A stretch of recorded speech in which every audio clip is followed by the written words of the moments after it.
Hello everyone, I'm going to show you steps 13 through 15 in this video. So the very first thing, step 13, is to lay your fabric with the right sides together, meaning that you should put your fabric together like this and you should see the W on both sides. So my W is right there and my W is right there. You're going to line up both of the sides and put clips over each of them. You want to make sure that your top casing is lined up first. The rest of it you can correct later. So make sure that your casing is lined up here and here. And then you're going to pin the sides together.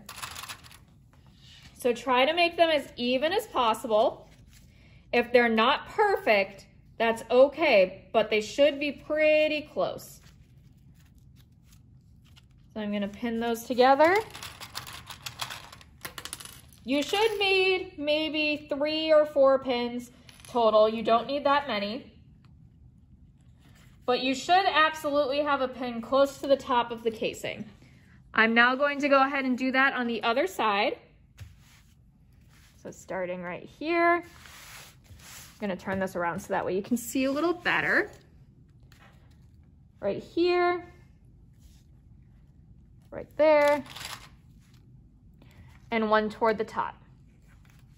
So now that that's pinned correctly, you should have a tail coming out of either side of your bag. If both of your tails are coming out the same side, you've done something wrong and you need to grab a seam ripper. So next, I'm going to show you how to sew the sides of the bag, which is step number 15.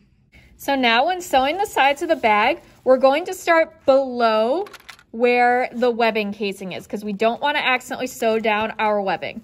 So we're going to start from right below. So notice how my needle is pretty much lined up with where this back stitching is.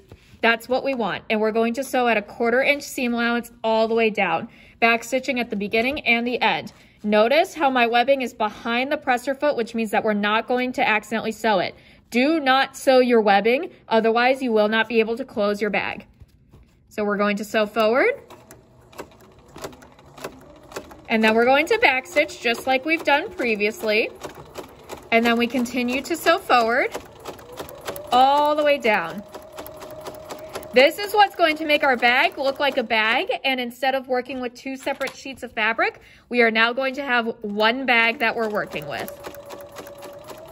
So again, try to keep it as straight as possible. If it's not perfect, it's okay. But try to keep it as straight as you possibly can, because I do look for straight lines when I grade these.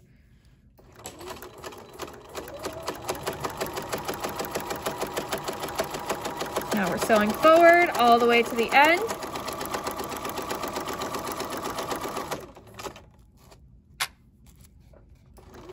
I'm going to remove that last sewing clip.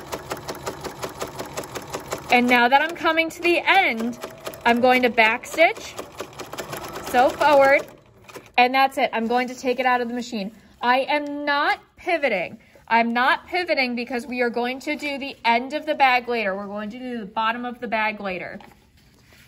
So now I'm going to rotate my fabric and place it in the machine one more time. Again, make sure that your other fabric is not here. The majority of your fabric should be laying on the counter next to you. I'm gonna make sure that I'm lined up at a 1/4 inch seam allowance. I'm gonna remove that pin, then I'm going to sew forward for about 1 inch, and then I'm going to backstitch, and then I'm going to sew forward one more time. Again, this is just a straight line, so it should be fairly easy.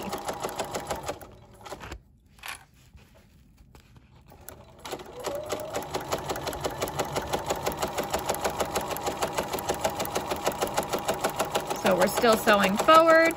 If it doesn't line up with your previous stitching line, that's okay. Sometimes it does, sometimes it doesn't. I don't personally grade based on whether or not it lines up with your previous stitching line, so you don't need to worry about it too much. So we're sewing forward, and now we're coming up to where this webbing casing is. So I want to make sure not to accidentally sew my webbing. So I'm going to sew up to about here, where that back stitching is, and then I'm going to backstitch and sew forward, and that's it. I'm going to cut off all my loose threads, and I'll show you what the finished product looks like. Okay, so now you should be able to see the finished product. You should have one bag now. You should be able to stick your entire arm through it. And you should have two flaps on either side. So here's a flap where the webbing casing is, and here's a flap where the webbing casing is. In the next video, I'm going to show you how to close that up so that way the top of the bag stays together. But for right now, we're done. Thank you for watching.